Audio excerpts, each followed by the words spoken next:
Atheist Sunday School, your one-stop shop for everything Atheist Sunday and school. And boy, do we have a show for you today. Today we are covering Daniel chapter 7 through 9.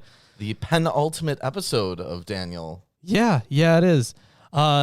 Very excited to get into it. There are going to be some really important and pivotal moments here in these chapters, specifically in chapter 7. Yeah, I like how Wallace stays up until 1 o'clock in the morning to watch our show. Well, I don't know if they actually watched that. That was there this morning when I checked. Oh, yeah. Okay. So I don't know if they're still here. But either way, we are getting into chapter 7. Really exciting stuff. Got a good vision coming up.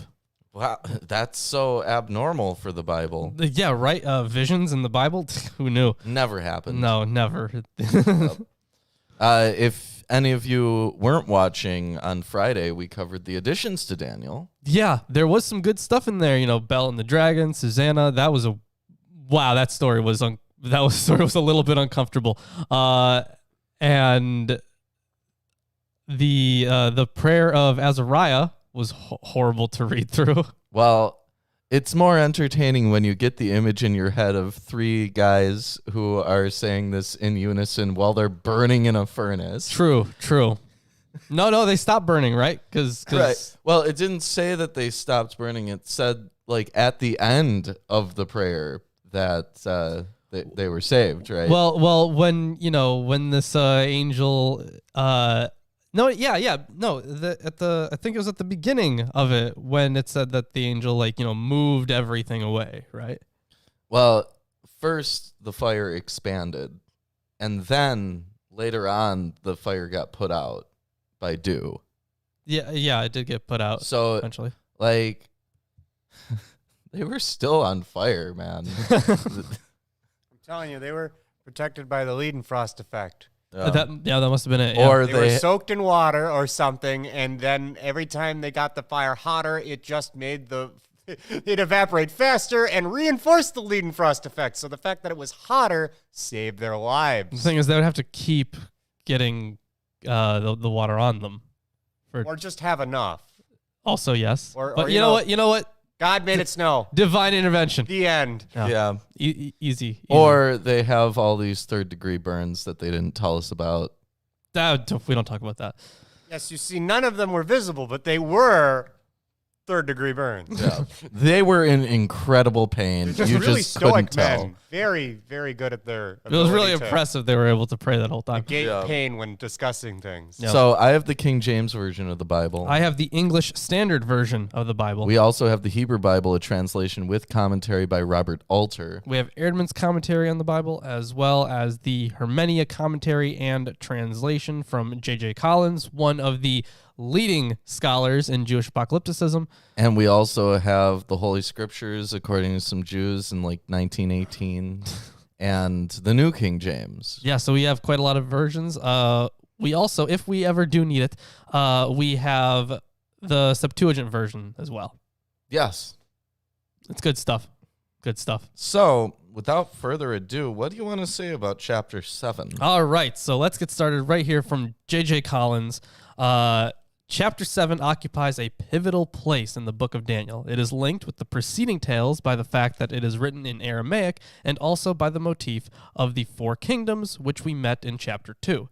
By genre, however, it belongs with the second half of the book. Although the dream vision it recounts has much in common with the dreams of Nebuchadnezzar in chapters 2 and 4, it differs from these earlier accounts in several crucial respects. The dream report constitutes a unit in itself and is not embedded in a larger narrative in the way Nebuchadnezzar's dreams are embedded in the court tales. Daniel is now the dreamer and the primary narrator throughout. So let's see. So the interpreter is obliquely described as, quote, one of the attendants and is undoubtedly an angel. Of course, dream interpretation, really important thing. Angels tend to do it a lot in visions. We've seen it throughout most apocalyptic literature. that there's something there to interpret it, and is undoubtedly an angel. Moreover, chapter 7 is linked to the following chapters in that it does not follow in chronological sequence after chapter 6, which is set in the reign of Darius the Mede, but is dated, quote, in the first year of Belshazzar, king of Babylon. It also contains clear allusions to the persecution of the Jews by Antiochus Epiphanes. Such allusions could not be identified with confidence in chapters 1 through 6, but they play an important part throughout chapters 8 through 12. There is sharp division of scholarly opinion on the subject of the unity of Daniel 7. In his, and this is in German, so I'm going to butcher this, Einleitung to the Old Testament in 1910, Ernst Sellen proposed that verses 8, 20 through 22, and 24 through 25, which refer to the little horn, Antiochus Epiphanes, are redactional insertions. The remainder of the chapter then was pre-Maccabean. This suggestion was taken up by Hosea in 1919, who further regarded the words, and it had 10 horns, in verse 7, as well as verse 11, which also refers to the little horn as redactional. In 1926, Martin Noth further distinguished the vision of the Ancient of Days and the one like a son of man as an independent source, secondarily incorporated into Daniel. These scholars set the tone for much subsequent scholarship, although virtually every study is distinguished by some original variation. H.L. Ginsburg followed Sellen in regarding the references to the little horn as redactional, but against Holscher, he defended the authenticity of the 10 horns. He also differed from the German scholars in identifying the 10th horn as Antiochus Epiphanes, and so did not postulate that any part of Daniel 7 was earlier than the reign of that king. Now he goes over to list a few more early German scholars. The crucial arguments for a pre-Maccabean vision focus on verse 8, where we find the first clear reference to Antiochus Epiphanes as the little horn. The further references presuppose this introductory mention and cannot be original if it is secondary. In contrast, if verse 8 is the original, then the vision cannot predate the reign of Antiochus Epiphanes, even if some of the later verses should prove to be secondary. The observations that have led scholars to regard verse 8 as secondary are not in dispute, but their significance is. We can talk about some of those later. Scholars who argue for pre-Maccabean date stratum in Daniel 7 take the observations as evidence of redactional insertion. Those who defend the unity of the chapter argue that much of the variation should be understood as a stylistic device to focus attention on the representation of Antiochus Epiphanes, that he is not included as one of the 10 horns, but is the subject of a distinct scene in the vision, and the change in vocabulary and syntax all have the effect of attracting attention to the little horn, and we must assume that the effect is intentional. It is possible that such an effect was intended by a redactor, but the burden of proof falls on the scholar who would posit an earlier stratum in the vision. The variation in vocabulary and syntax here cannot bear that burden. Yeah, so we are about to get into some visions about these 4 beasts, which we did discuss while going over Second Esdras. And so there was a lengthy piece about that we read, at least about the eagle. Yeah. Yeah. So be sure to check in on that if you haven't seen it. It's a good episode, but wait until after this. Yeah, and there's like a whole lot more in here about the possible backgrounds for this. Like it talks about part of perhaps a Babylonian background or an Iranian influence or a Canaanite one.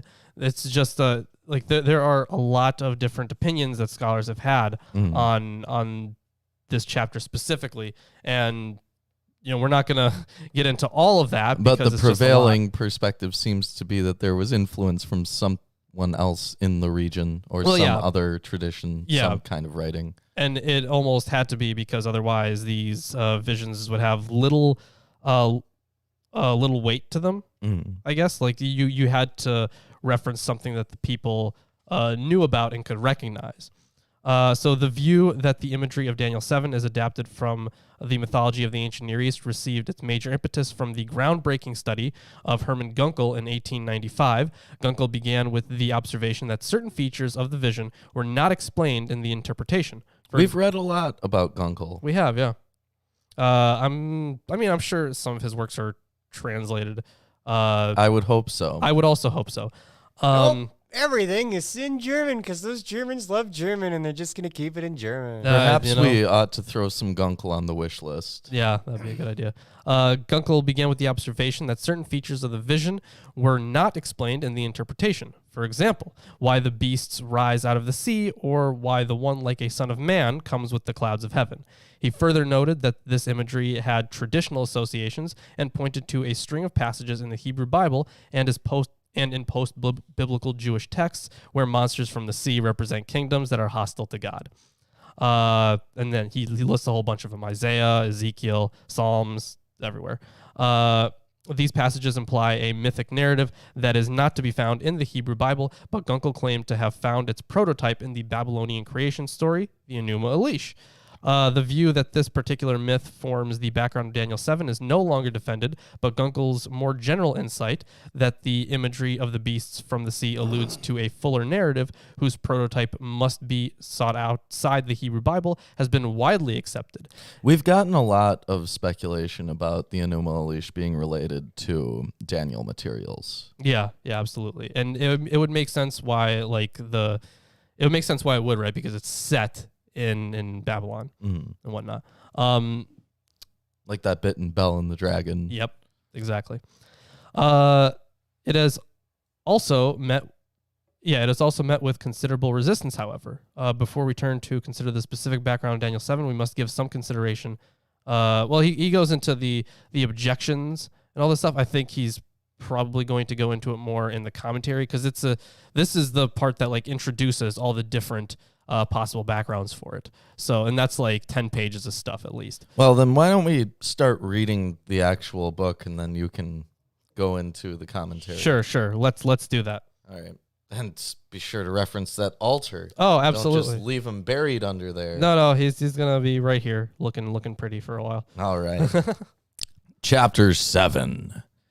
In the first year of Belshazzar, king of Babylon, Daniel had a dream and visions of his head upon his bed. Then he wrote the dream and told the sum of the matters. So this visions of the head upon the bed thing, this is a turn of phrase that's occurred multiple times in Daniel. Yeah. So we have 228, 42, and 10 as well. Yes. He and his idioms are a big fan of My Pillow. Yeah. What a shame. They follow Mike Lindell on Twitter. Well, he does have crazy visions too. So does he? I don't know. In bed? Maybe I just think with they're his both head on the kind of pillow? crazy. He is a little nuts. Yes, he is. But it's so entertaining. You know what? I guess I never really looked at him for his entertainment value. No, he's the Brett Keane of the pillow world. Oh, wow. Yeah. That's pretty entertaining. I know. I'll tell you about the situation here. All right, so Daniel spake and said, I saw in my vision by night, and behold, the four winds of the heavens strove upon the great sea, presumably the Mediterranean. That would make sense, yeah. Yes. And four great beasts came up from the sea, diverse one from another. The first was like a lion, and had eagle's wings. I beheld till the wings thereof were plucked, and it was lifted up from the earth, and made stand upon the feet as a man, and a man's heart was given to it. So let's talk a little bit about some of this stuff here. So these four beasts, obviously, that's the big thing that we're talking about today. So we argued in the discussion of the religio-historical background that the motif of beasts coming up from the sea should be understood in the light of the biblical tradition that spoke of dragons or monsters in the sea and was ultimately of Canaanite origin. This tradition does not, however, explain the description of the individual beasts, and these have given rise to various hypotheses. So I am going to go to this first one, this because you just read verse 4, right? I just read verse 4. Yeah, okay. So the winged lion, so the first was like a lion, but had wings of an eagle. And it has the feet of a man and a man's heart. Yeah. So good amount of stuff that we can talk about here. Was the man's heart given to him, or is it his heart? Oh, well, I'll get to it. Okay, thank you. Yeah. So the winged lion is attested in Near Eastern art, but not as frequently as it is sometimes claimed. I think I've shown that in plenty of videos too, where they were like really big monuments that looked like this, just like outside palaces. So yeah, winged mishwesin, I don't even know what that means, with human faces are much more familiar, especially in Assyrian art, and these are sometimes referred to as winged lions. That's probably what I showed. The eagle is chosen as the noblest of the birds, as the lion is noblest of the animals. And the portrayal corresponds to that of the first kingdom as the head of gold in Daniel 2.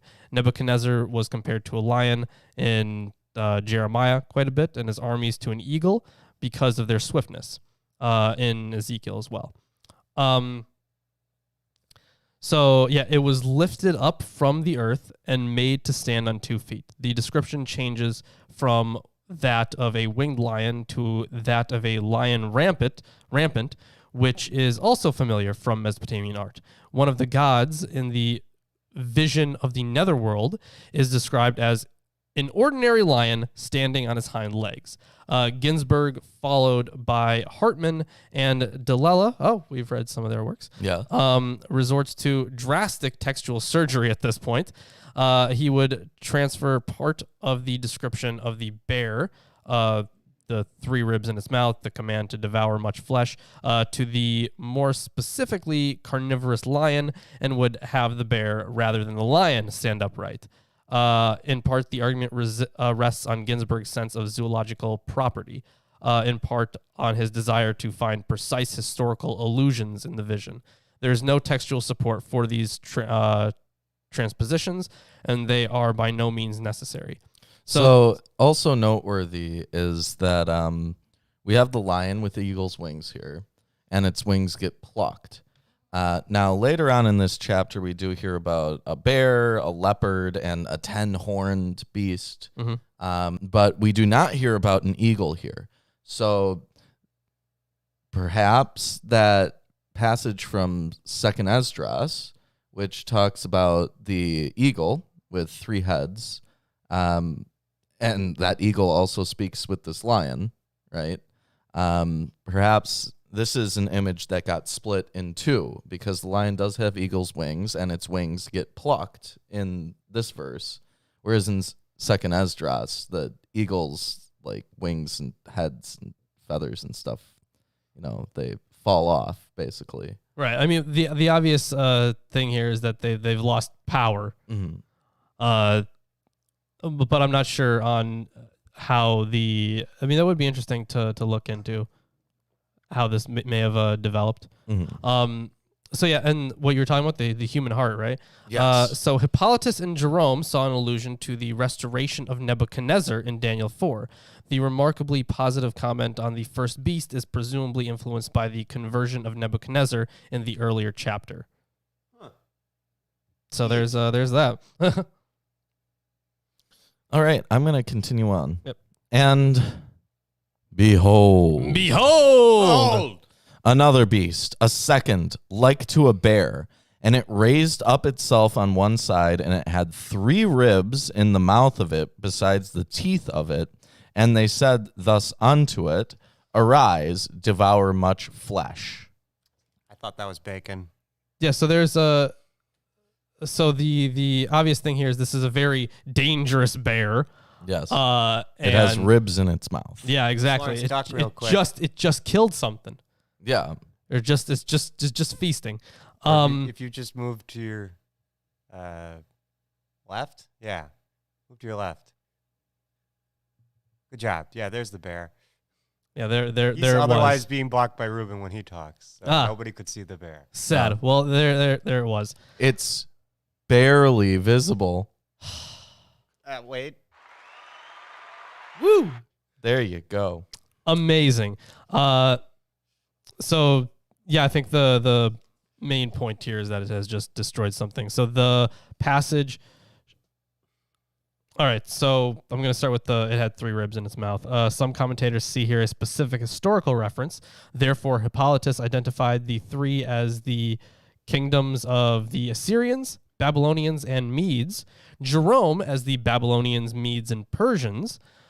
Jerome rejects the view that they were 3 Persian kings, but that view was still held by Rashi.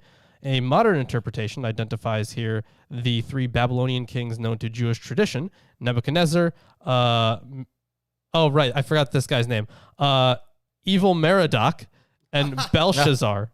Yes. The uncertainty of the interpretation invites the warning of Calvin. Ooh, okay.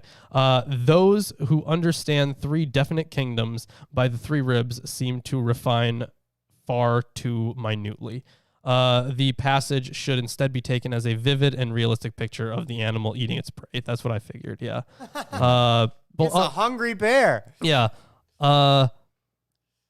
So the bear is now generally identified as the Median kingdom, which is in effect being exhorted to attack Babylon. Compare Jeremiah 51:11 and 28, where God stirs up the Medes against Babylon to destroy it. Now the bear does raise itself up on one side. Yeah. This phrase has given rise to diverse interpretations. Rabbinic tradition identified the bear as Persia. According to Jerome, quote, the Hebrews interpret it by saying that the Persians never perpetrated any cruelty against Israel. In contrast, the church father Theodoret attributed the use of the bear as symbol here to the cruelty of the Persians. In a different line of interpretation, medieval Jewish commentators, including Rashi, see here a division of the Medo-Persian Empire between the Medes under Darius, who ruled first, and the Persians. Similarly, Hartman and Dalila take the one side as a reference to the only Median king known to the author, Darius the Mede. Others seek an explanation in the realm of Near Eastern art.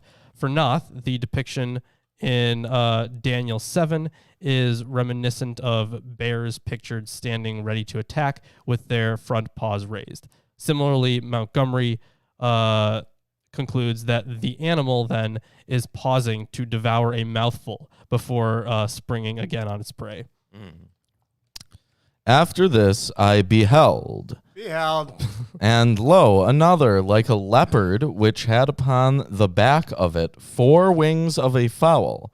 The beast had also 4 heads, and dominion was given to it. So this seems more like the eagle that was mentioned in 2nd Esdras. Yeah, it's a leopard with multiple heads, I guess, right? Yeah, the final beast is not identified with any recognizable creature. No, we're not on the final beast yet. Wait, wasn't that? Oh, We're on sorry, the that was third another beast. like leopard. Sorry, the leopard is famous for its. Yeah, the leopard is famous for its speed. Upholders of the traditional view that identified the 3rd beast as Greece often emphasize the speed of Alexander's conquest, but the biblical tradition also attributes great swiftness to Cyrus. That is true. The winged leopard is analogous to the winged lion, although it is not attested in extant Mesopotamian art. The 4 heads recall the 4-faced creature of Ezekiel 1. That was a crazy vision. Yes. What significance should be attached to the 4 heads is disputed. The traditional interpretation was that they represented the Diadochi. Of course, after Alexander died, his empire was split into 4, and that those 4 were called the Diadochi. So modern scholars who identify the 3rd beast as Persia often note that Daniel 11:2 implies only 4 Persian kings. Alternatively, or simultaneously, both the 4 wings and the 4 heads can be taken to represent the 4 corners of the earth and thus the universality of the Persian Empire. I don't know about that one. This is the only beast of which it is said that sovereignty was given to it. Universal rule is also predicated of the third kingdom in Daniel 2:39. Yes, it says dominion instead of sovereignty in the KJV. Okay.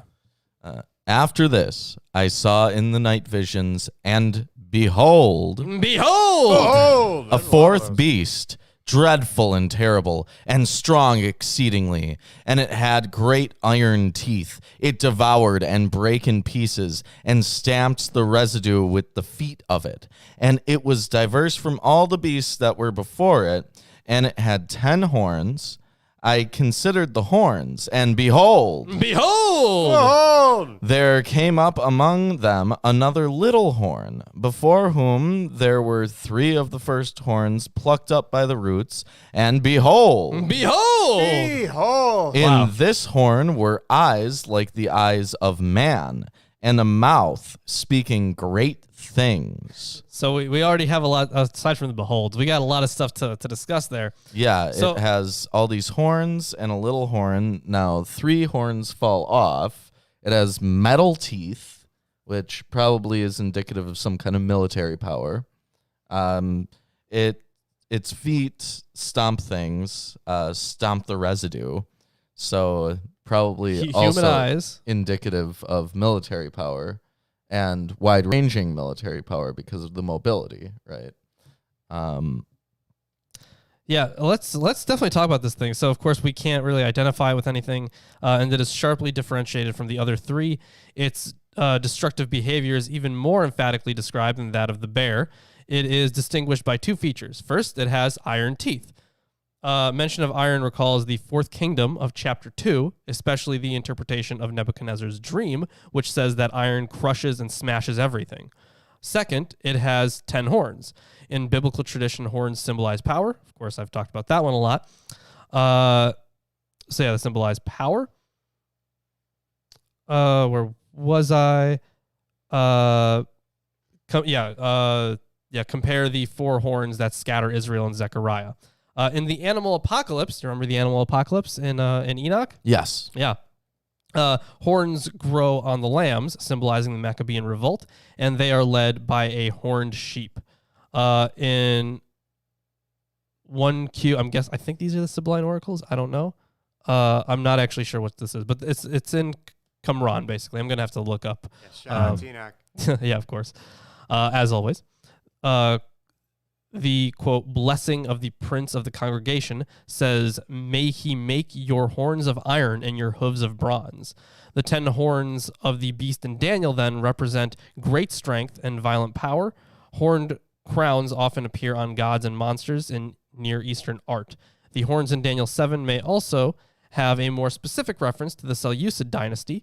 Coins of Seleucus I and Antiochus I show royal heads wearing horned helmets. On the coin of Seleucus I, the head is most probably that of Alexander the Great. On that of Antiochus I, it is the head of his father, Seleucus. This feature is no longer found in the coins of Antiochus IV, but the old coins or others in the likeness of Alexander may well have been familiar to the author of Daniel. Let's talk about these extra horns and then some of them falling off, right? Yeah.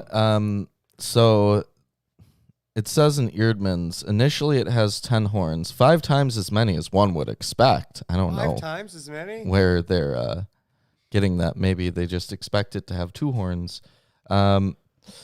It's illustrating its strength and power. Just to be clear, it's an unknown creature, so how would you say that it's Right. more than... Yeah. If you exclude these horns and call it a dragon, you're pretty damn close to a Komodo dragon. Maybe. Yeah, just exclude the horns and the importance of them. Yeah. Well, I mean, they have the iron teeth and all the other aspects that you're talking about. They don't have I don't think they have iron iron teeth. teeth. Oh, you should look into it. They totally do. They have Teeth. venom. Yeah. I think they can even like spray a caustic kind of acid thing. That doesn't mean that their teeth are made of iron. I think they have to be. I Even don't your think teeth have so. iron in them. Get over it. Yeah, They're mostly calcium, I think. Yeah, they're mostly calcium. Yeah, there we go. Mostly calcium. So it says that the 11th horn that arises in the middle of these 10 and disposes of 3 of them has human attributes. Yeah. During the period of this horn's dominion, the heavenly court meets in judgment, perusing the books containing the records of human deeds, which will occur later in the reading. It is presided over by an old man, his hair and clothing white, and is thrown a throne of flames, which is an image of God.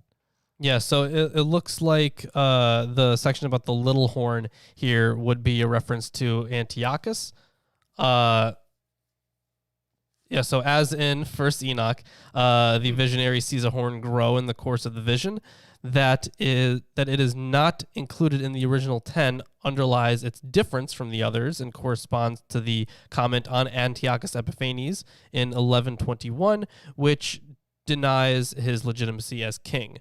And then Collins suggests that the adjective little is actually just, he's throwing shade. Mm-hmm. So it's a horn that has eyes and a mouth. Yeah, so eyes like human eyes. Yeah. Jerome, who takes the little horn as... so Jerome actually took it as the Antichrist. Whoa. Nonetheless, comments, let us not suppose him to be either the devil or some demon, but rather one of the human race. Oh, that's actually interesting. Mm-hmm. That church father, Jerome, of course, famously known for his Vulgate. Yes. Saying is like, hey, the Antichrist doesn't have to be the devil, doesn't have to be a demon at all. It could just be an animated horn on the top of a dragon head. Which originally Antichrist did refer to Humans. a group of people. I see. I think this is my personal opinion. I think it was it referred to a docetic sect that broke off of the Johannine community. Mm-hmm. That's what I think. It says that a mouth speaking great things. He's just talking about like arrogant speech. Mm-hmm. Well, let's get into it. Yeah. I beheld till the thrones were cast down, and the Ancient of Days did sit, whose garment was white as snow, and the hair of his head like the pure wool. His throne was like the fiery flame, and his wheels as burning fire. Yeah, so this shares, this is already sounding a little bit like the vision in Ezekiel. Right. You have, obviously the flame thing is like light, right? And he has wheels. You remember the wheels from Ezekiel. I do, yeah. So the Ancient of Days took his seat. Ancient of Days is used for God a lot. I guess not a lot, but a little bit. It's used a few times. So at this point, in contrast to the earlier dream visions, the scene becomes explicitly apocalyptic. God himself enters the picture, seated on a throne clothed in glorious white raiment to mete out judgment. History is to take a decisive and irreversible turn through spectacular divine intervention. The apocalyptic note aligns this chapter with the second half of Daniel. While it's being written in Aramaic, all that follows will be in Hebrew, serves as a bridge between the first half of the book and the second. A fiery stream issued and came forth from before him. Thousands ministered unto him, and 10,000 times 10,000 stood before him. The judgment was set, and the books were opened. So, thousands and thousands. So I'm guessing this is the heavenly court, the celestial beings. And then 10,000 times 10,000 would be also the heavenly court. Yeah, so all the celestial glory constitutes an implicit rejoinder to the power of earthly empires that has just been symbolically evoked.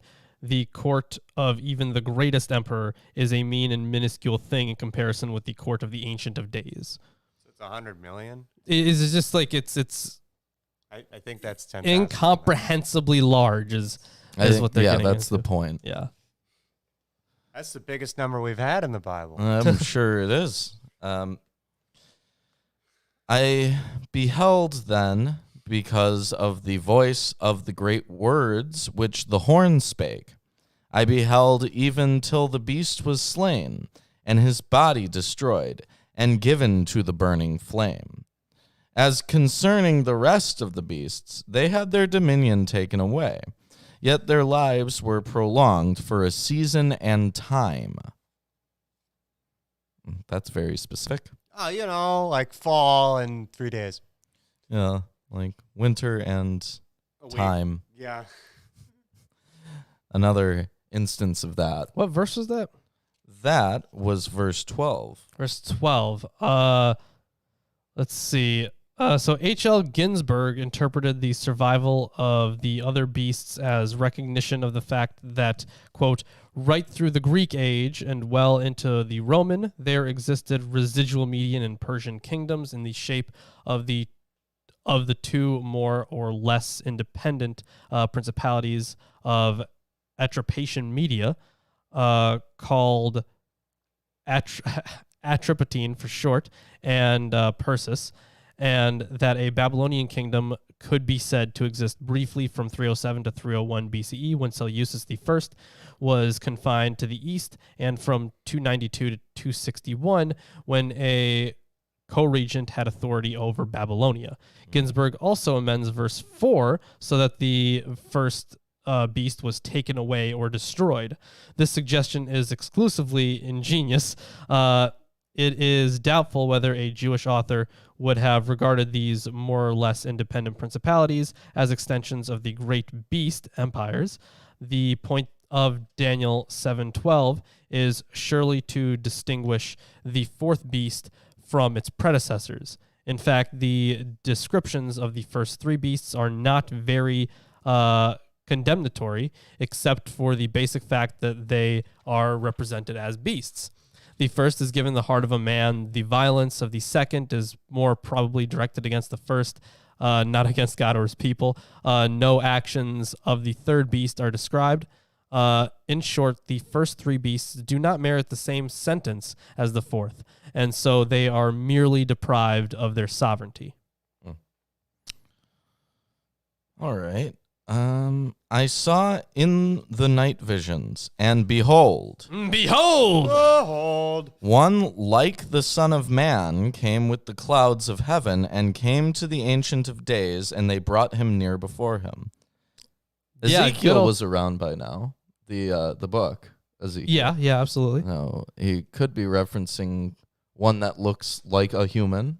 He could be referencing Ezekiel. Well, I mean, the thing is, Son of Man is used, quite a bit. It is, but it is specifically used a lot in Ezekiel. Absolutely, yeah. And but it just to means, describe Ezekiel, right? But it just means human. Right. It does He's just the mean human. None of us are, other than him. Yeah. So there's a really long excursus on this, actually. Oh no. So scarcely any passage in the Hebrew Bible has engendered as much controversy as this phrase.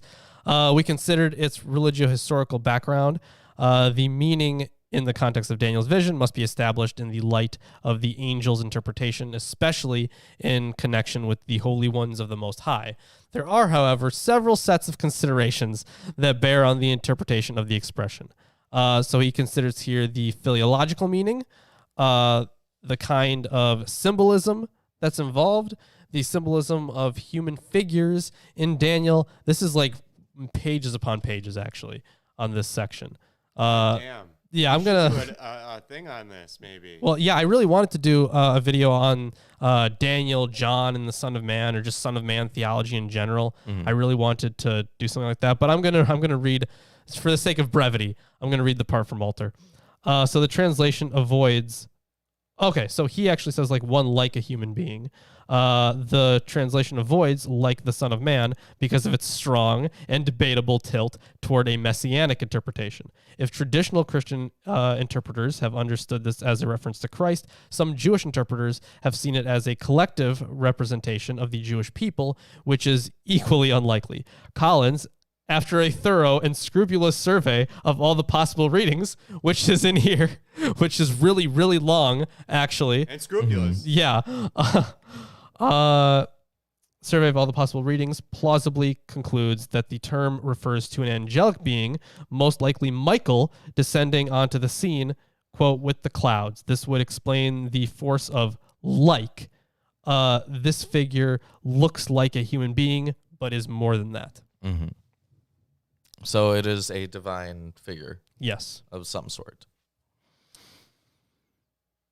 Yeah. Okay, so, and there was given him dominion and glory and a kingdom that all people, nations, and languages should serve him. His dominion is an everlasting dominion, which shall not pass away, and his kingdom that which shall not be destroyed. I mean, did you want me to comment on that then? Do you have any commentary? I mean, there's commentary on like everything. I'm trying to get through the. Do you have any worthwhile commentary on that?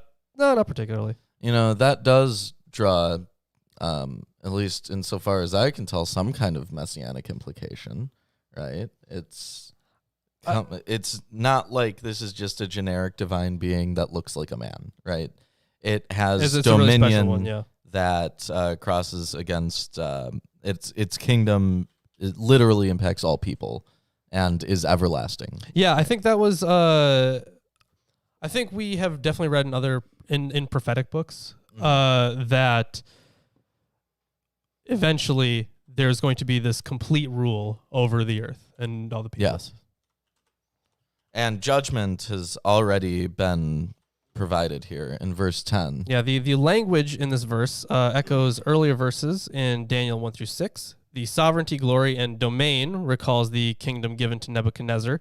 The peoples, nations, and languages constitute a cliche found already in 3:4, among others. The indestructibility of the kingdom recalls that of 2:44, but more particularly the sovereignty attributed to God in 3:33 and 6:27. The first, Babylonian kingdom, provides the main standard of glory, which the eschatological kingdom will surpass. These echoes of the terminology of the earlier chapters provide continuity between chapter 7 and the older part of the book. Okay, now we are in the latter half of this chapter. I, Daniel, was grieved in my spirit in the midst of my body, and the visions of my head troubled me. I came near unto one of them that stood by, and asked him the truth of all this. So he told me, and made me know the interpretation of the things. This is some kind of angel. Yeah, because angels very often do the interpreting. We've seen that in Enoch. We saw that in Daniel. Well, yeah, in Daniel. We've seen that in Esdras as well, right? Yeah. Yeah. These great beasts which are four kings which shall arise out of the earth. But the saints of the Most High shall take the kingdom and possess the kingdom forever, even forever and ever. Then I would know the truth of the fourth beast, which was diverse from all the others, exceeding dreadful, whose teeth were of iron, and his nails of brass, which devoured, brake into pieces, and stamped the residue with his feet. And of the 10 horns that were in his head, and of the other which came up, and before whom 3 fell, even of that horn that had eyes, and a mouth that spake very great things, whose look was more stout than his fellows. I beheld, and the same horn made war with the saints, and prevailed against them, until the Ancient of Days came, and judgment was given to the saints of the Most High, and the time came that the saints possessed the kingdom. Thus he said, the fourth beast shall be the fourth kingdom upon earth, which shall be diverse from all kingdoms, and shall devour the whole earth, and shall tread it down, and break it in pieces. Ooh, Illuminati. And the 10 horns out of this kingdom are 10 kings that shall arise, and another shall rise after them, and he shall be diverse from the first, and he shall subdue 3 kings. and he shall speak great words against the Most High, and shall wear out the saints and laws, and they shall be given into his hand until a time and times and the dividing of time. So let's talk about that. The whole section, there's a lot to talk about in it. So the last part specifically, he will speak words against the Most High. So Antiochus IV was the first Hellenistic king to introduce divine epithets, such as God manifest on his coins. From 173 or 172 BC, the legend, and I'm going to try to read this from the Greek here. Basileo. Okay, this is all in it's all capitaled. Basileos, that means king. Antiochoi Theo, which would be God. Epiphanoge, I think, or Epiphanoges. Yeah, this is a little bit weird, but it's referencing Antiochus or King Antiochus as a god. Appears. And then there's more stuff that's added to it in later dates. The significance of these titles should not be exaggerated. They were not added at all mints. Some continued to use the short title King Antiochus. In the eyes of the Jewish visionary, however, the titles were undoubtedly blasphemous. Also, Mark, this was not written 700 years before 0 AD. It was not. No, this was written in the 1st century. Or the second. Or the second. It would be the 2nd century. Well, yes. Yeah, it would be the 2nd century. 2nd century, yes. Yeah. 1,000 years. No, it would be the 2nd century BC. Anyways, there's a couple of verses left here. But the judgment shall sit, and they shall take away his dominion to consume and to destroy it unto the end. And the kingdom and dominion and the greatness of the kingdom under the whole heaven shall be given to the people of the saints of the Most High, whose kingdom is an everlasting kingdom, and all dominions shall serve and obey him. Hitherto is the end of the matter. As for me, Daniel, my cogitations much troubled me, and my countenance changed in me, but I kept the matter in my heart. That is the end of chapter 7. Yeah, so we have the beasts, we have the interpretation from the angel, and as is tradition, we have many interpretations from rabbis, scholars, from church fathers, all that good stuff. Although I am, at some point, I think I definitely should do the video about the Son of Man theology, because it is really interesting. Yeah. It always interested me, actually. That's actually why I got this commentary in general. Like, this is, like, I didn't just purchase the Hermenia commentary for this show. It was specifically so I could do more stuff on apocalyptic literature. But either way, so there is a little bit in here that I want to read from Eerdmans. The demise of the final beast and its final king results in the holy ones of the Most High possessing the kingdom forever and ever and ever. Although in principle these could be angels, the context clearly favors understanding them as human beings, as in Psalm 34:9. The people of the holy ones in 7:27 in particular is most naturally taken as a synonym. Yeah. You did it. You did the thing. Yes. Of holy ones in verse 18, and these people are most likely the people of God. It is they who inherit the kingdom, exercising the dominion that they had been denied while oppressed by the beasts. It has been a common view among commentators that the Son of Man imagery stands for the same entity as the Holy One's imagery. But it would be difficult then to account satisfactorily for the divine aspect of a human figure. The background to the imagery of verses 13 and 14 is, in fact, to be found in Canaanite mythology, where the god Baal, the son of the high god El, is sometimes described as one who rides on the clouds. Although an Israelite writer would not have had polytheistic Canaanite mythology directly in mind, right, there was one figure in the ancient Near East who was generally regarded as divine, namely the king. And some Israelites thinking about the king shows evidence of a similar view. The king, God's anointed one, Hebrew Messiah, from which comes our English Messiah, being described as one in the closest possible relationship with God. The verses are therefore best taken as reflecting a royal enthronement festival, the one, like a human being a future messianic king who functions as the channel through which the divine rule is mediated to the people of God. Yeah, and the New Testament has made extensive use of Daniel 7 in articulating its vision of the future, when Jesus, the Messiah, one of whose titles in the Gospels is Son of Man, returns in glory to vanquish the powers of darkness and to take possession with his church of the kingdom. More literally, in the Greek, it's the Son of the Man. Yes. But that is more of a literal one. So there is like a long Christian tradition that has to do with Daniel 7. Yeah, absolutely. This was also, of course, seen in Revelation. It just gets expanded upon just an obnoxious amount, really. And personally, I am not opposed to a messianic reading of this because it seems very close to that anyway. Right, but the thing is, like, at the time that this was written, the author would have had no conception of Jesus. Right, it wouldn't have been Jesus. Yeah. Right, yeah. but that doesn't mean it's not messianic. Yeah, of course.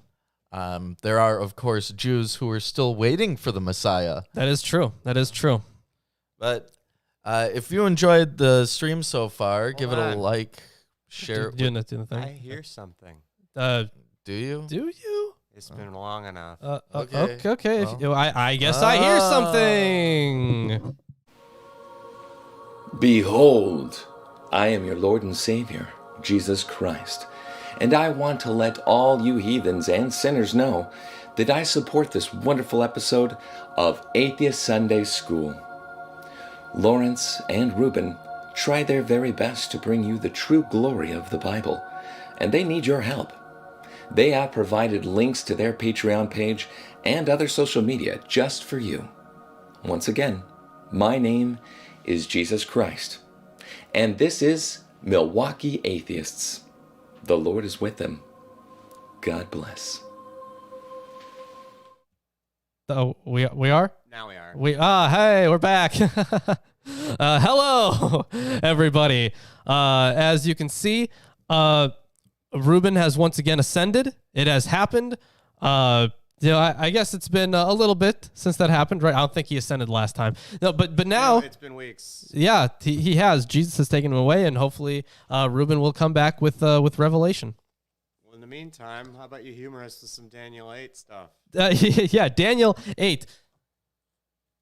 I should have kept the commentary over here.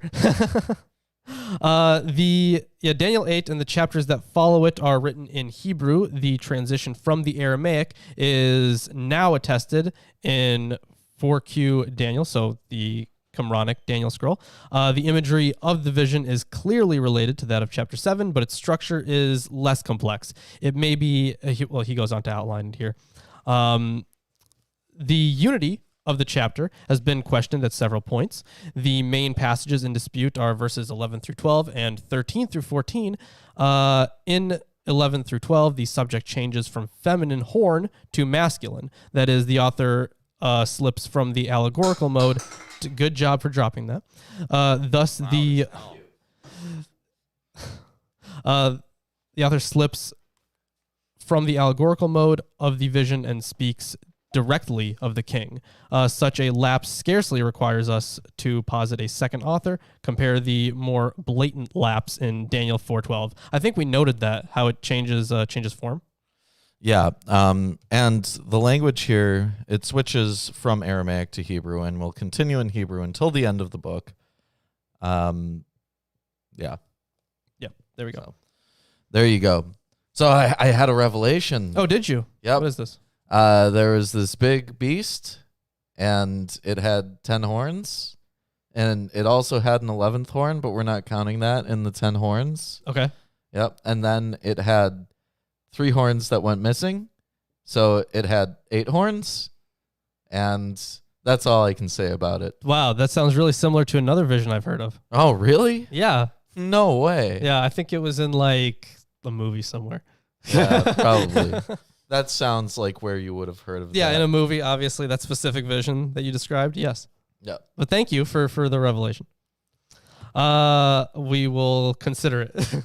So chapter 8 describes a vision interpreted by the angel Gabriel in which Daniel finds himself in Susa, the capital of the Median province of Elam. Yeah, and Cyrus also lived in Susa for a while, I think. Mm-hmm. So why don't you hop into it and we'll talk about it. In the 3rd reign of King Belshazzar, a vision appeared to me, Daniel, after that which appeared to me at the first. And I saw in the vision, and when I saw in Susa the citadel, which is in the province of Elam. And I saw in the vision, and I was at the Ulai Canal. Yes. So in Susa, or Shushan, this is the royal city of the Persian Empire, and the theater in which most of the action takes place in the book of Esther. Daniel's fictional location. Was that it? Yep. Oh, okay. Daniel's fictional location, we should recall, is in the Babylonian, then Persian Empire. Many modern interpreters understand the noun rendered here as capital, where it says Shushan the capital, Oh, okay. as signifying fortress city. Yeah, but also, I mean, the capital of Persia changed a decent amount of times. Yeah, so Susa was one of the royal residences in the Achaemenid Empire. Achaemenid, yeah. Yeah, and was renamed Seleucia on the Iulios in the Hellenistic period. Josephus calls it the metropolis of Persia. Fair enough. I raised my eyes and saw, and behold, a ram standing on the bank of the canal. It had 2 horns, and both horns were high. But one was higher than the other, and the other one came up last. So rams figure prominently in the animal apocalypse, First Enoch. Yeah, absolutely. Yeah, where they represent the kings of Israel and also Judah Maccabee. There was, of course, a long tradition of representing Israel as sheep, and the metaphor of the shepherd was applied to kings throughout the Near East. Yeah. The 2 horns, Josephus reads many horns, but it's clear from verse 20 that the horns represent Media and Persia, respectively. Hence, the second is longer and arises last. That makes sense. I saw the ram charging westward and northward and southward. No beast could stand before him, and there was no one who could rescue from his power.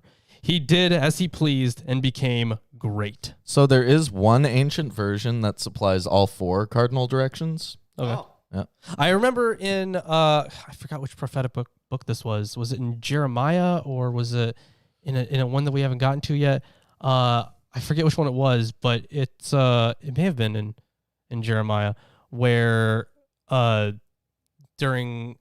I think it was in Zechariah, actually. We haven't gotten there yet. It was in Zechariah, though, that the vision didn't supply all the cardinal directions. It just included 3 of them. Mm-hmm. Well, Is it still east that they exclude? I don't remember. Well, there is a note here. The Masoretic text, which lacks east, can be taken to refer to Persian expansion toward Greece, including Asia Minor to the north and Egypt to the south.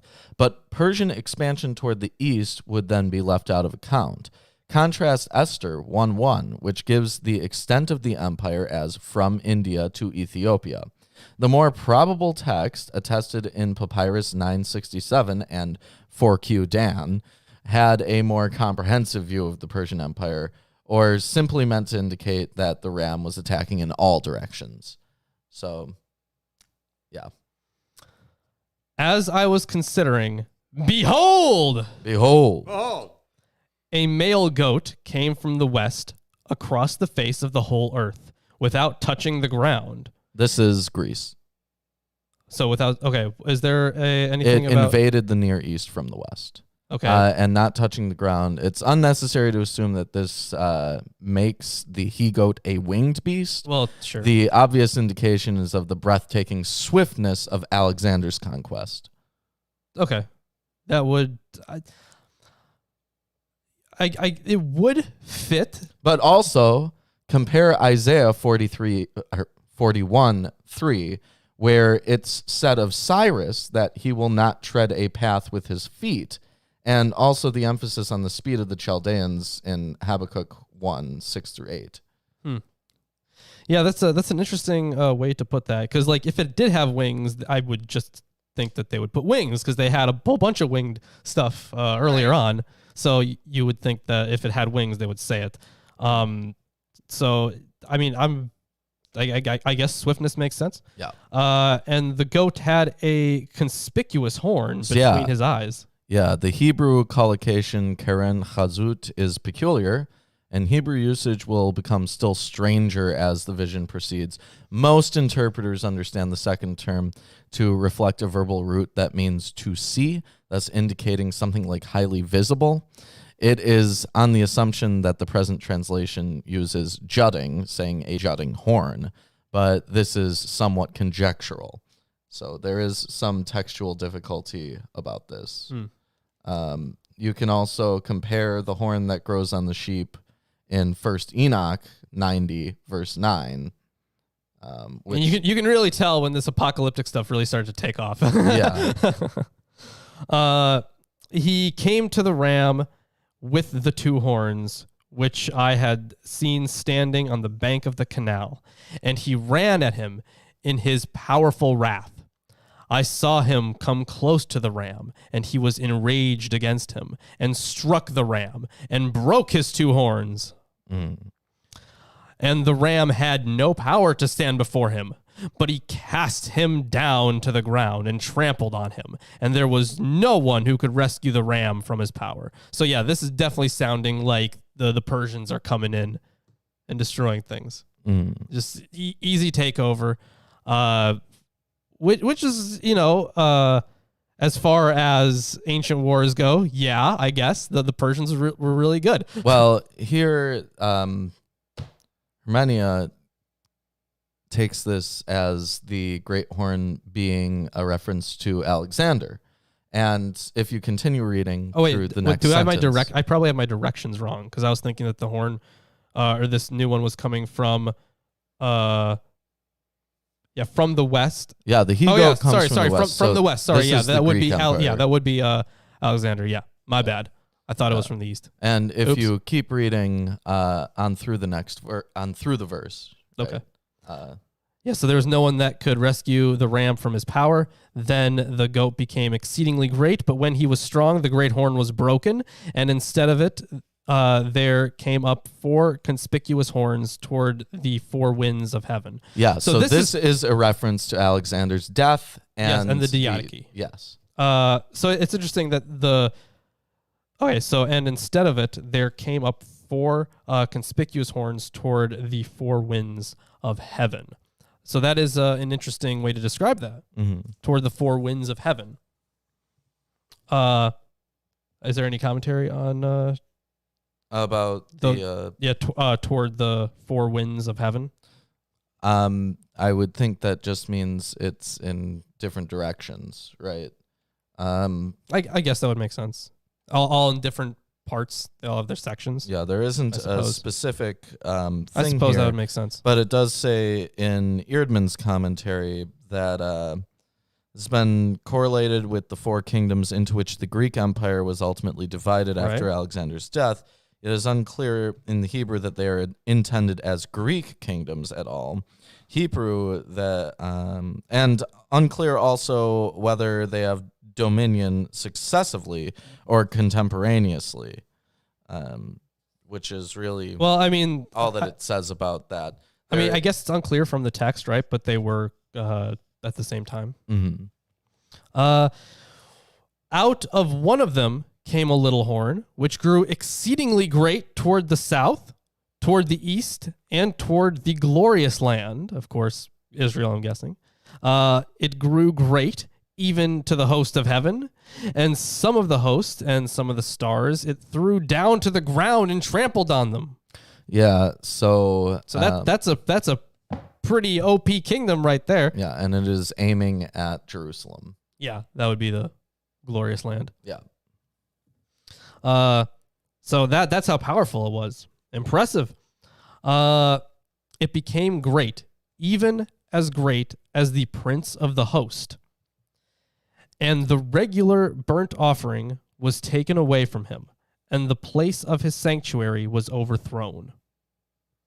So this is invoking the suppression of the temple cult in late 167 BCE.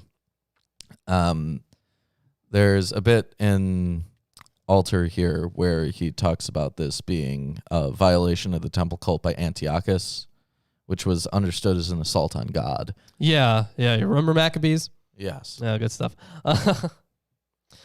And a host will be given over to it together with the regular burnt offering because of transgression, and it will throw truth to the ground, and it will act and prosper.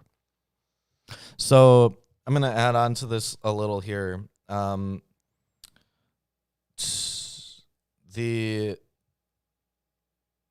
Okay, wait until you get to verse 13. Okay, I'll read verse 13 and then get into it. Okay. Then I heard a holy one speaking, and another holy one said to the one who spoke, "For how long is the vision concerning the regular burnt offering, the transgression that makes desolate, and the giving over of the sanctuary and host to be trampled underfoot?" And that's verse 13. So this is a reference to the desecration of the temple by Antiochus. Though the whole clause reads like word salad in Hebrew. Literally, it says, the daily offering and the desolating crime give and holiness and host trampling.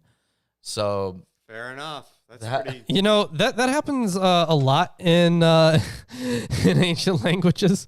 It does sometimes read like word salad. There have been times, you have no idea. Whenever I am translating Greek, in order to make it make sense, I do have to add in words. And that's not just like words like is, because that one honestly is just like, it's kind of commonplace in ancient Greek to leave out forms of is.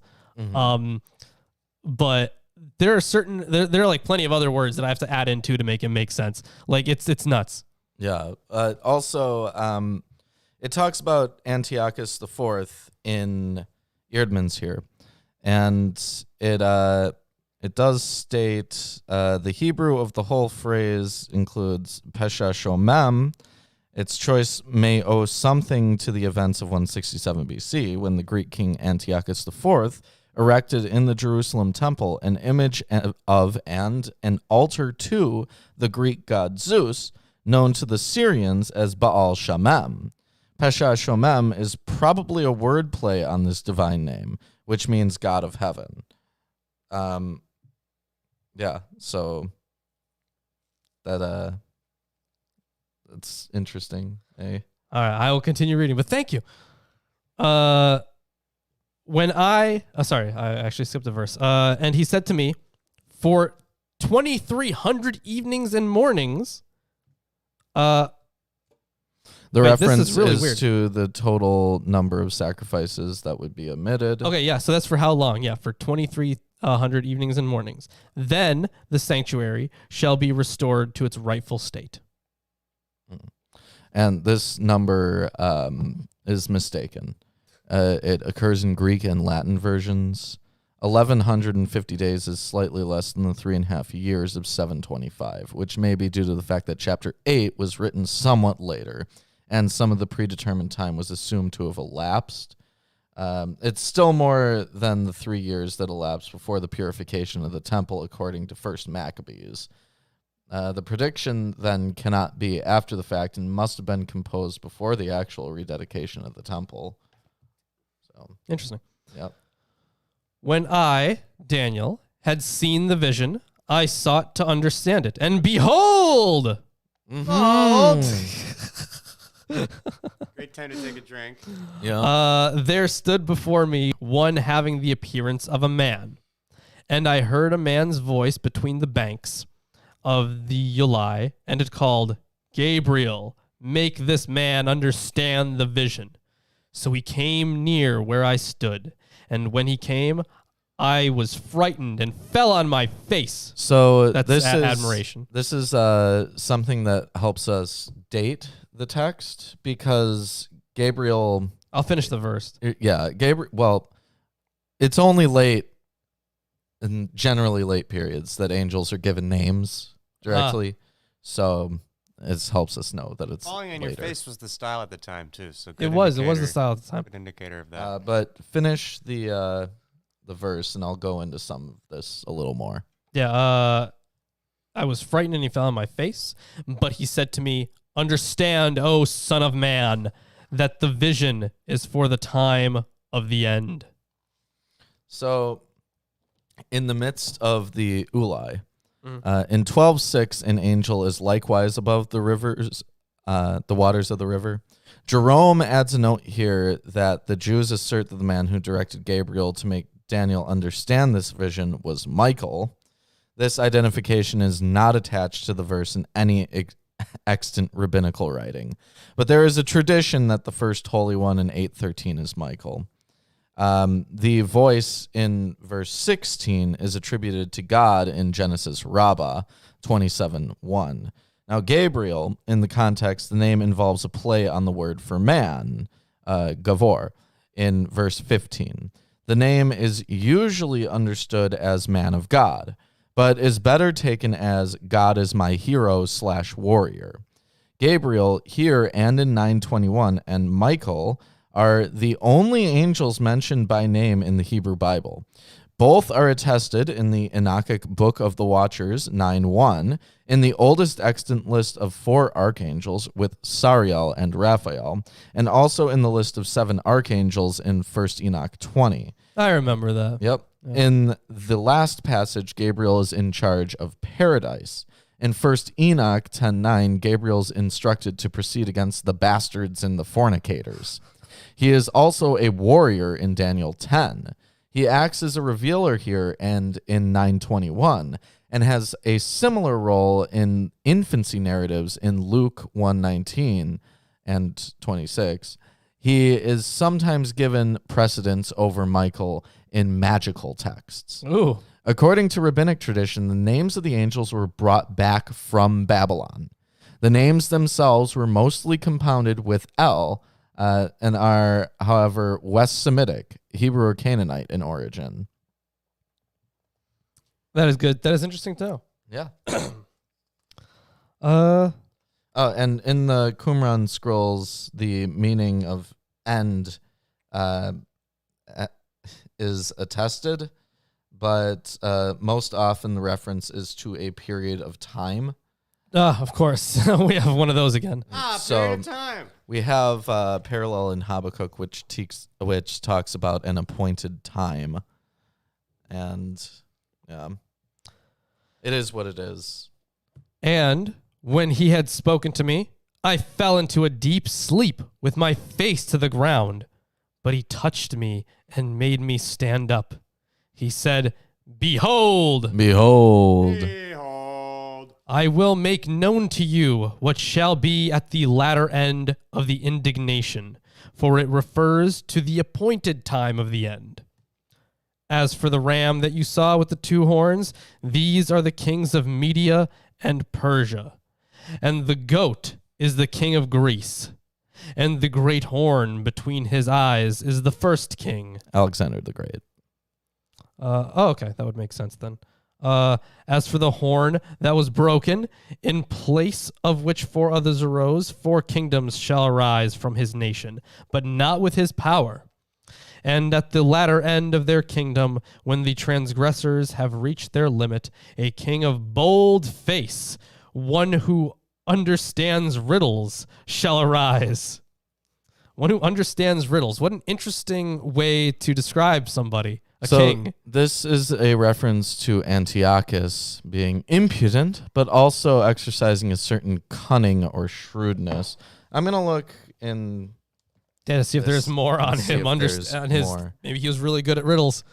So when the sins are complete, or when their crimes are fulfilled, the idea that iniquity must run its course before it's punished is found already in Genesis 15:16. For the iniquity of the Amorites is not yet complete.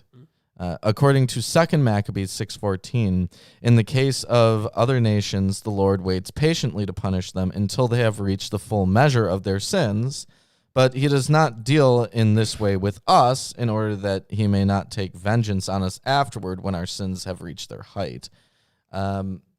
There is certainly an element of determinism involved in Daniel at this point. The apocalyptic theory is fully developed in 4th Ezra, 2nd Esdras, right? That was... Where the angel explains to Ezra that the number of the righteous must be fulfilled. Quote, for he has weighed the age in the balance and measured the times by measure and numbered the times by number, and he will not move or arouse them until that measure is fulfilled. Now, the king here is called a bold-faced king. The expression is used in Deuteronomy for the nation that the Lord will send against Israel for breaking the covenant. Ooh. Yep. The expression cannot, however, be taken to imply that the rise of Antiochus is viewed as a covenantal curse. It is sufficient that he is a king sent against Israel. The same idiom is used for the insolence of the harlot in Proverb 7, verse 13. And this parallel, too, acquires some of the significance in view of the use of wisdom terminology in the following verses. The formula, a king will arise, is a characteristic of Babylonian prophecy and is similar to the kind of analytic predictions we find in Daniel 11. Now, they talk about him understanding riddles. The use of wisdom terminology to describe the king is reflected again in verse 25. Mastery of riddles was normally considered a good thing. Consider the precedents of Achikar and of Daniel himself in chapter 5.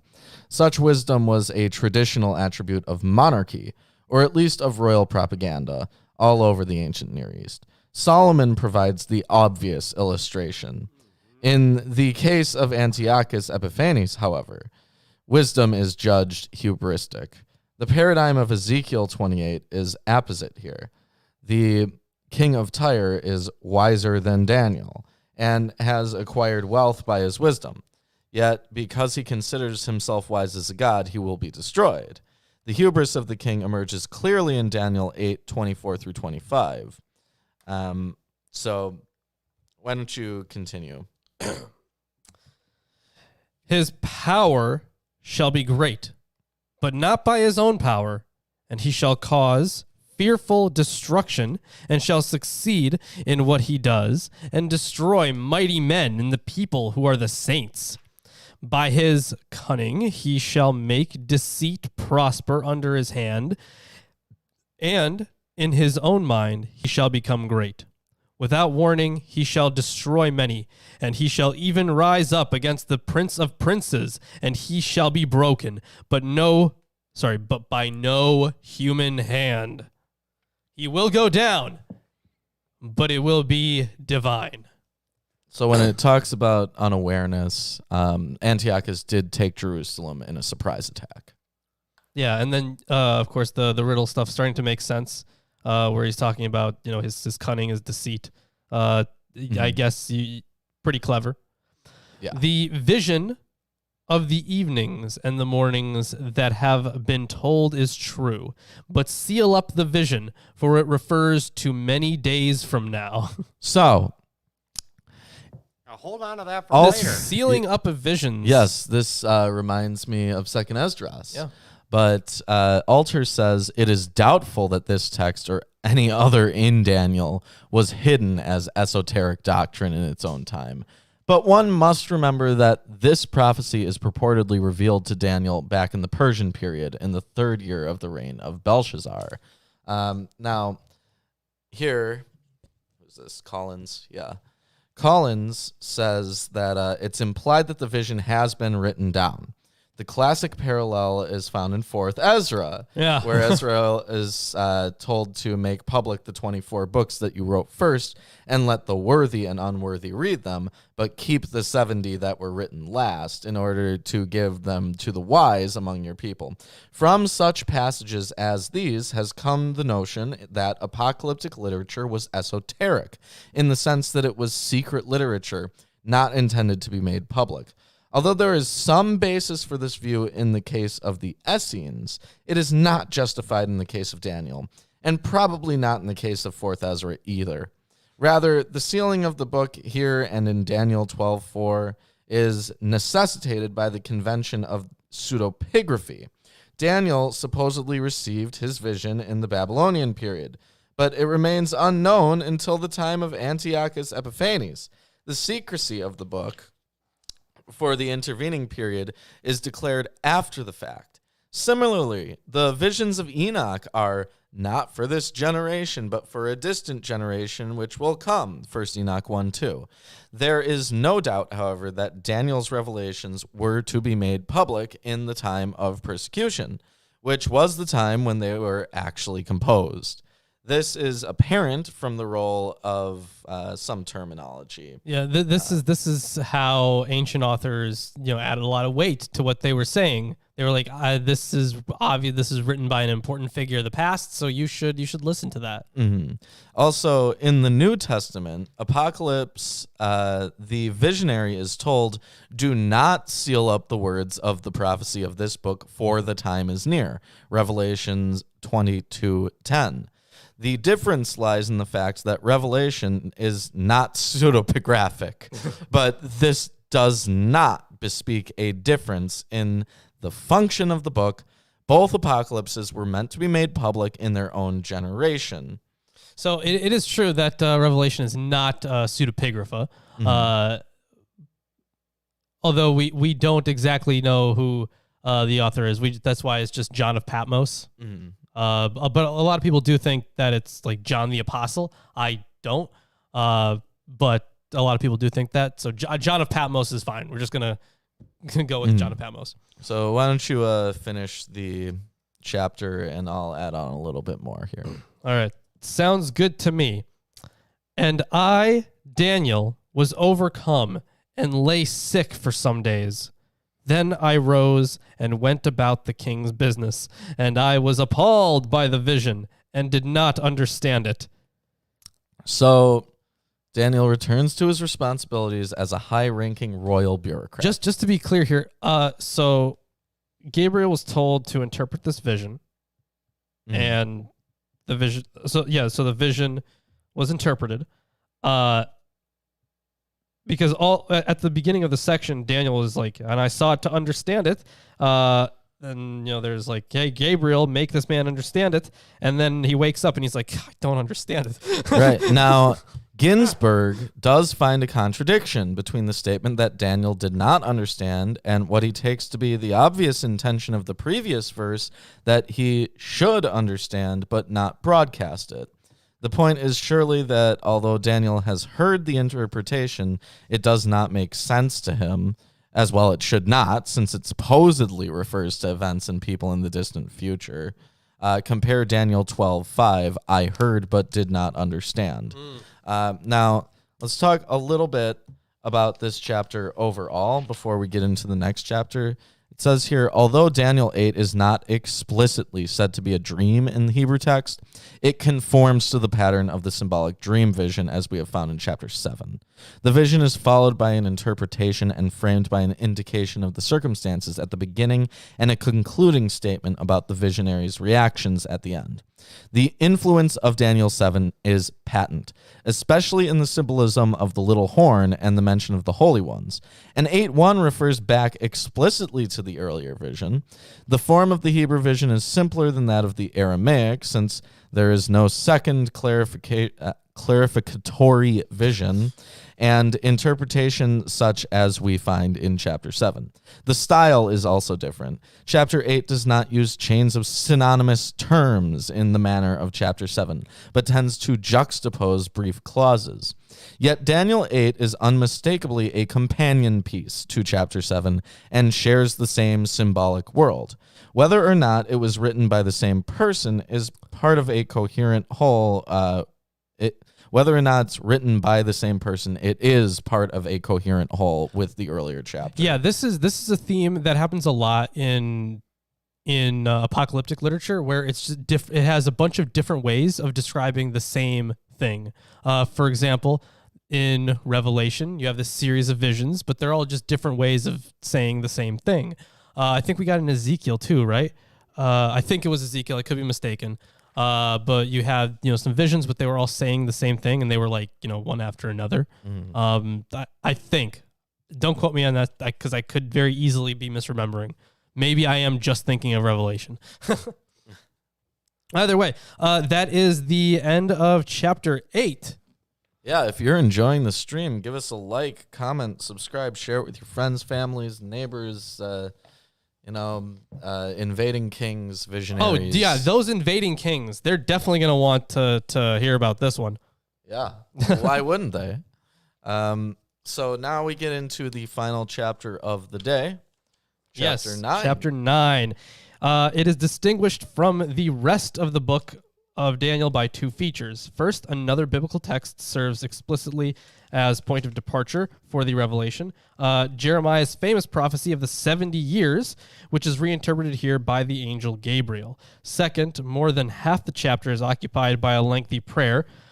The relation of this prayer to its context presents one of the major issues in the interpretation of Daniel, as it has far-reaching implications for the theology of the book. So, you know what? I like talking about theology. It's some decent decent stuff we can talk about there. Indubitably. Let's continue on then. Chapter 9. Yep. In the first year of Darius, the son of Ahasuerus. Ahasuerus, I think. Okay, Ahasuerus. Of the seed of the Medes, which was made king over the realm of the Chaldeans. Yeah, so this is still another confusion of Persian dynastic names. Ahasuerus was not the father of Darius, but he appears to be plugged in here as a familiar Persian royal name. And we had that before as well. Remember how many times we were mixing up those kings before? With like Solomon, or everybody was who was that Greek king with a C? Cyrus? No, that's not. No, Cyrus was a Persian. Oh, maybe. Well, they kept mixing him up specifically. Okay, I mean, I don't remember, but in this book, there is quite a lot of mix up with kings and their lineages. Mm-hmm. Jeez, seriously. In the first year of his reign, I, Daniel, understood by books the number of the years, whereof the word of the Lord came to Jeremiah the prophet, that he would accomplish 70 years in the desolations of Jerusalem. So, yes, this happens in Jeremiah 25, 8 through 14, and 29, 10 through 14. Yeah, in Jeremiah's prophecy, the 70 years most probably begin from the first capture of Jerusalem by Nebuchadnezzar. In Jeremiah 25, the context is the desolation of this land and the subjugation of the peoples around it. In Jeremiah 29, the context is advice to the deportees. The 70 years is generally regarded as a round number equivalent to a lifetime. The same number is found in the Black Stone of Esarhaddon. Marduk decreed 70 years of desolation for Babylon when it was destroyed by Sennacherib in 689 BCE, but relented and allowed it to be restored after 11 years. According to 2 Chronicles, Jeremiah's prophecy referred to the period from the destruction of the temple in 586 and was fulfilled in the restoration under Cyrus. According to Zechariah 1:12, the 70 years extended to the second year of Darius I of Persia, 519 BCE. In the fictional chronology of Daniel, chapter 9 is set before the advent of Cyrus. The real author, however, wrote long after the chronicler and Zechariah had interpreted then, it. That cool term for prophecy. Yes. ex eventu. Yes. Awesome. Ex eventu. Yeah, this is a real ex eventu, folks. That all of them were. If they were talking about historical events and they were purported to happen before those events, they were ex eventu. Yes. Dang. So this is more common than I thought. Yes, certainly. It's incredibly common. What, did you think that they were actually making accurate predictions of the future from God? No, I thought they were doing the tarot thing where they were vague enough and maybe they got it right sometimes. No, some of those were not that vague. Some of them were very direct. It's true, so they must have been there for it is what we're saying. They're having having very well. Yeah. They must have had knowledge of it, Yeah. at least. Here we get a confirmation that the book of Jeremiah existed at this point, and whoever read this whoever wrote this had read Jeremiah. Yeah. For sure. And I set my face unto the Lord God to seek by prayer and supplications with fasting and sackcloth and ashes. And I prayed unto the Lord my God, and made my confession, and said, O Lord, the great and dreadful God, keeping the covenant and mercy to them that love him, and to them that keep his commandments, we have sinned and have committed iniquity, and have done wickedly, and have rebelled, even by departing from thy precepts and from thy judgments. Neither have we hearkened unto thy servants the prophets, which spake in thy name to our kings, our princes, and our fathers, and to all the people of the land.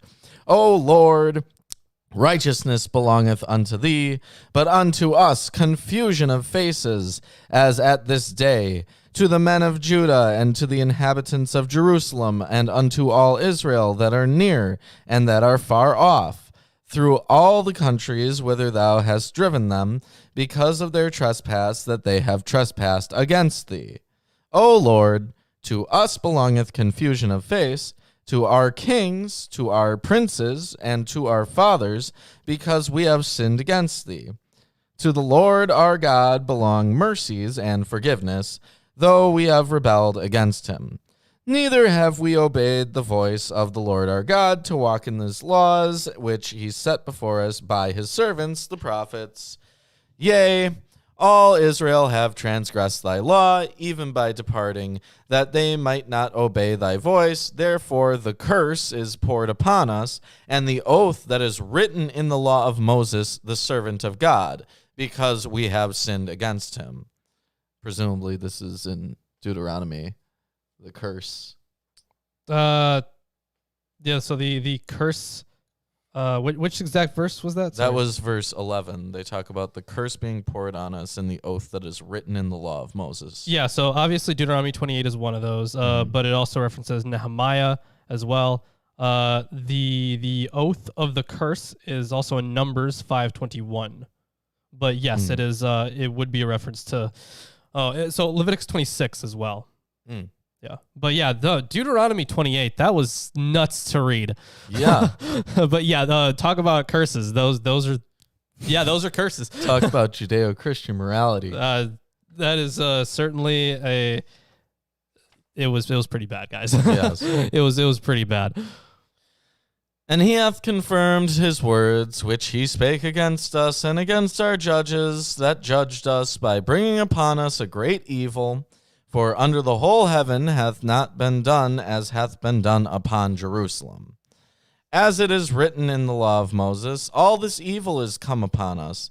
Yet made we not our prayer before the Lord our God, that we might turn from our iniquities and understand thy truth. Therefore hath the Lord watched upon the evil and brought it upon us. For the Lord our God is righteous in all his works which he doeth, for we obeyed not his voice. And now, O Lord our God, that hast brought thy people forth out of the land of Egypt with a mighty hand, and hast gotten thee renown, as at this day, we have sinned, we have done wickedly. O Lord, according to all thy righteousness, I beseech thee, let thine anger and thy fury be turned away from the city Jerusalem, thy holy mountain, because for our sins and for the iniquities of our fathers, Jerusalem and all thy people are become a reproach to all that are about us. Now, therefore, O our God, hear the prayer of thy servant and his supplications, and cause thy face to shine upon thy sanctuary that is desolate for the Lord's sake. O my God, incline thine ear and hear. Open thine eyes and behold Behold! our desolations, and the city which is called by thy name. For we do not present our supplications before thee for our righteousness, but for thy great mercies. O Lord, hear. O Lord, forgive. O Lord, hearken and do. Defer not for thine own sake, O my God, for thy city and thy people are called by thy name. That's the prayer. Yeah, quite a prayer, but this it is, maybe a little.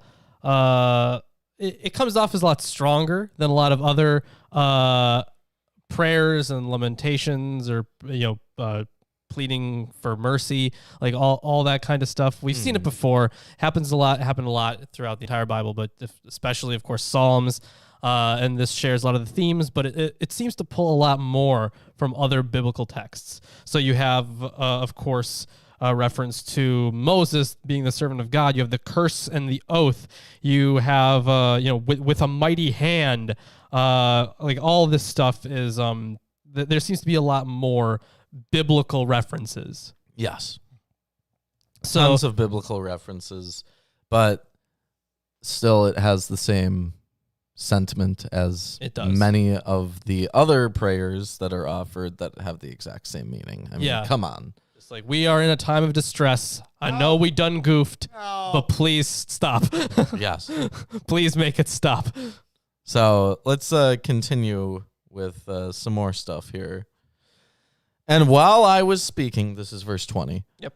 And while I was speaking and praying and confessing my sin and the sin of my people Israel, and presenting my supplication before the Lord my God for the holy mountain of my God, yea, while I was speaking in prayer, even the man Gabriel, whom I had seen in the vision at the beginning, being caused to fly swiftly, touched me about the time of the evening oblation. So let's talk about this. Of course, Gabriel was explicitly mentioned in the second vision, right? Yes. But not explicitly in the first. Right. So Gabriel was explicitly identified in Daniel 8:16, but the vision in chapter 8 was said to be, quote, after that which appeared to me in the beginning. Gabriel is probably identified with the anonymous one of the attendants in 7:16, who also has the function of interpreter. And then in flight there, the problematic phrase is understood as referring to flight by the versions and medieval commentators, but the word can also be understood as a hopeful participle, participle of another word, which I don't know what that word means. However, it cannot be so explained and must be understood as a scribal error involving dictography. Ibn Ezra first relates it to be weary.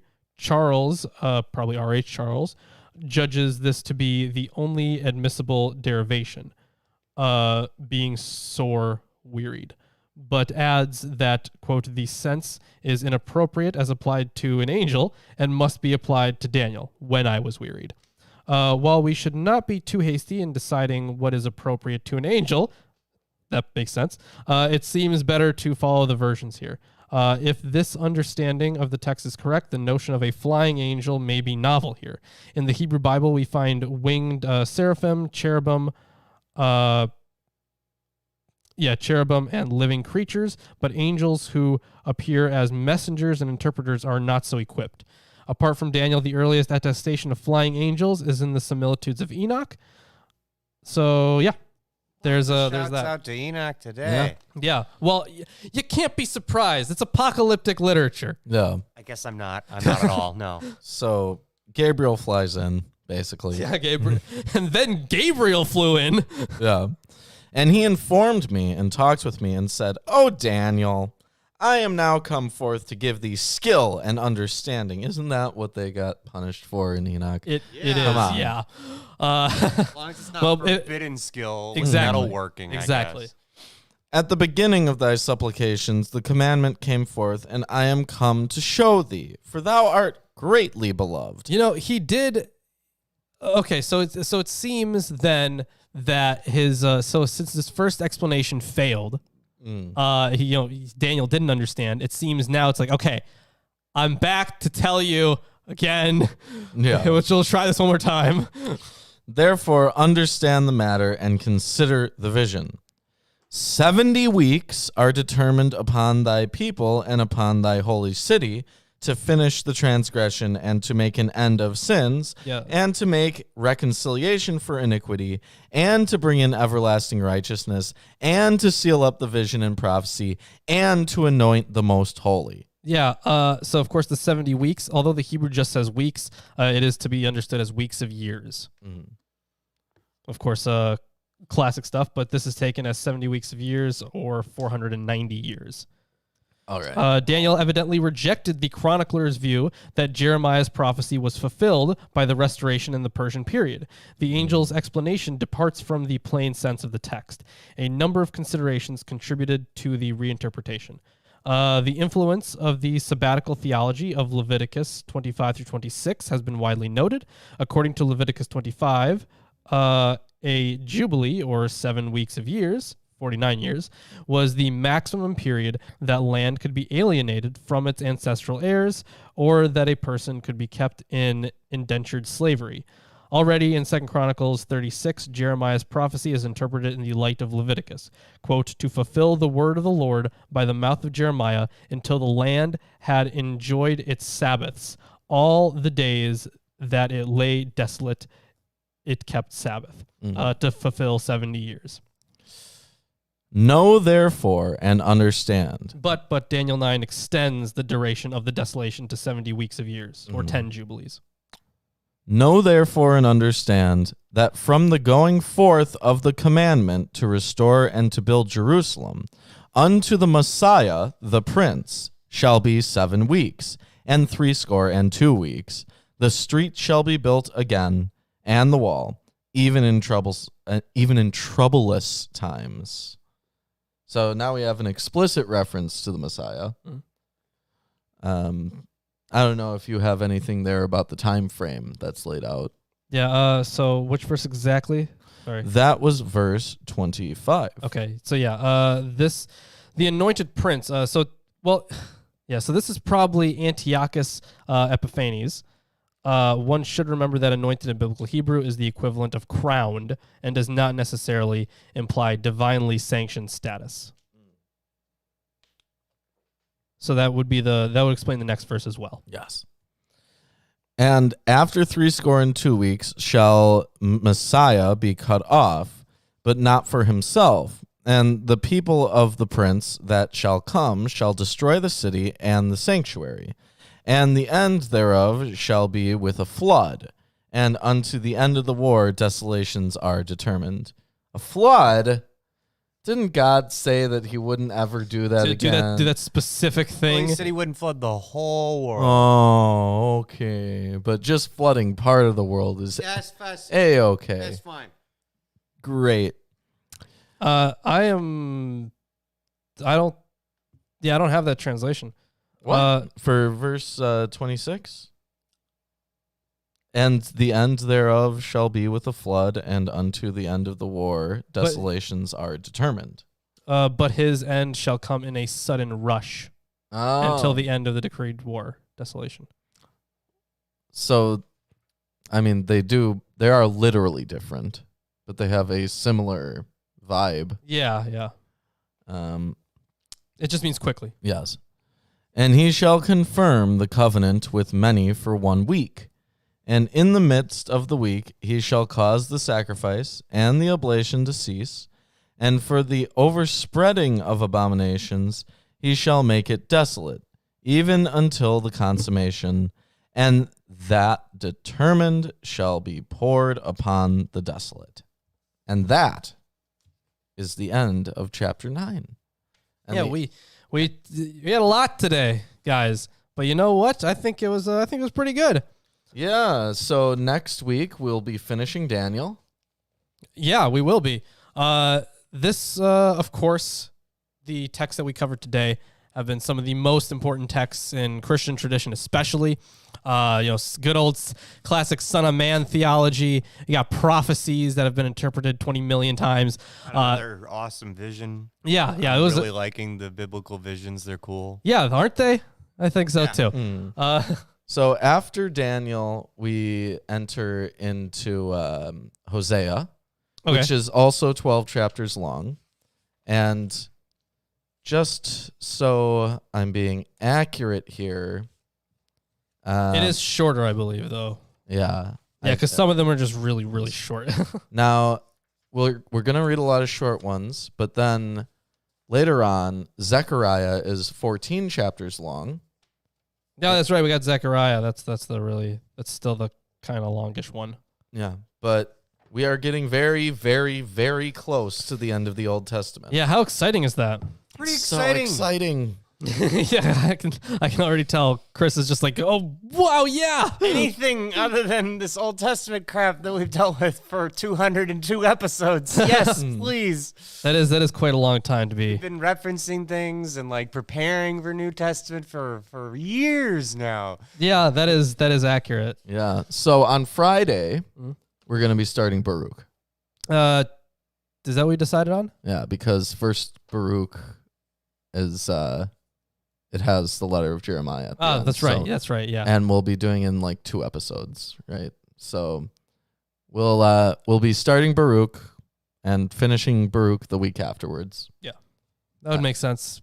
And then we have other versions of Baruch, although we haven't really decided if we want to read those right away. Right. We could read 3rd and 4th Maccabees. We could, but do you really want to read that again? No, not really. That's what I It's thought. another retelling of your favorite well, story I don't know. I'd have from a to- 4th and 3rd or 5th perspective. Please enjoy. It's certainly some kind of retelling. Um, So we do have a good bit of references on that. We can look into other possible things we can read. We do have plenty. But we also do want to have some commentary for them. yeah. So any thoughts about today's readings? I enjoyed it. There was a lot of interesting stuff to talk about. The thing I really like about apocalyptic literature is that while it can be interpreted in a few ways, like that there just has to be like a proper interpretation. Like it wouldn't make much sense to have when Daniel's confused. Well, it wouldn't make much sense to have. Even if the prophet doesn't understand the vision, I don't know, man. Well, Gabriel understood it though. Yeah. Yeah. But because of how specific some of these visions are, they should relate to something, but it is really hard sometimes to tell what exactly that is. Yeah. So It's kind of fun to throw the ball around as to what it could be, too. It is, Yeah. yeah. Well, I liked the jaguar with multi-heads and wings, and it reminded me of the other visions as well. So. Yeah. There's a So- lot of stuff to talk about in apocalyptic stuff. So if you viewers have enjoyed the show today, be sure to check us out on Patreon, where you can be on the show. Yeah, you could be on the show. You can get all of our video scripts. You can be entered into t-shirt giveaways. Or which- you could buy yourself a t-shirt on our Teespring with like this pinned shirt that's about to be pinned. It's gonna be somewhere around here. Pin it. And by the way, I will be I guess it's the shirt's already made. But I just have to like set it up on Teespring. Mhm. Yeah, the He Is Risen one. That's gonna be on I'll there just pretty wait soon. for Landon to win the next Right, and then I just spin have to- too. Right. Yeah. I'm like, We could all send right. him a mug. We could send him a mug, but I don't. It's a shirt. It's a t-shirt giveaway. It is a t-shirt. We don't want to giveaway. scam Landon. Right. We don't really want to scam anybody. You thought you'd get a t-shirt. Fool! No. Oh yeah, we have to also Do the e-meter. right, thing. exactly, the e-meter. And eventually we have to turn something into gold. We got to try to turn. So we're not I think probably not I going to turn found something. a But we have to try. solution. We have to get some fool's gold, and we can actually do a real experiment, and it will not be toxic, and it will result in you getting some real gold. Oh. Well, we will discuss that. Yep. But That's not alchemy. It is alchemy. Would it be alchemy? It would be alchemy. whenever you transmute one material Modern. to another, it's Modern alchemy. alchemy, chemistry. Good old modern alchemy. Yeah. I mean, many alchemists were literally just doing things that chemists do now. Our promise was to turn something into gold. We No, would be no. fulfilling. Our promise was to do alchemy. Yes. And Which is chemistry. which is chemistry. Today. All right, yeah, big chemistry video at some point. We'll do something. We'll figure it out. Yeah. But in any case, we also have Facebook and Twitter. That's free to follow us on. But Absolutely. if you want to support us in a different way, you can check out our Amazon wish list, where there's tons of books. You can buy us books, send us Use 'em. books. We can read the books. So many books. There's a lot of books. Yeah. Look at all these books. hold you know on. what? Let me just I just grabbing some books. I pull see quite a lot of books. all this in here. Yep, there they are. Over there too. Yeah, there's yeah, a lot, yeah. but we have a lot of books. Here's some more books, and here's some more books. We don't really use this book over here, but there's another book. So yeah, we got plenty of stuff on here, guys. We need more. So if you want to add to this table of books, if you want to add to the commentary for the show, or perhaps for more in-depth videos, you can get some books off of the wish list, and we will read them so you don't have to. Let's see. And I added a whole bunch of stuff on the New Testament as well yesterday. Good. And I ordered us a Jewish annotated New Testament, which we will use. Just to see what they have to say about it. Yep. I'm sure.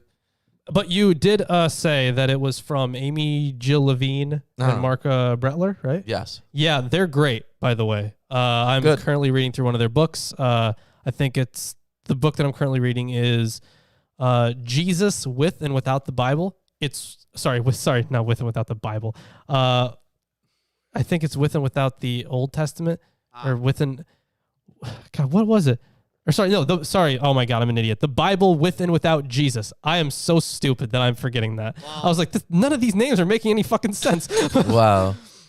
Well, that's about everything. Hope you all enjoyed the stream today. We'll see you on Friday. See you on Friday. And then And then Sunday. And then Friday. We got and lots Sunday. of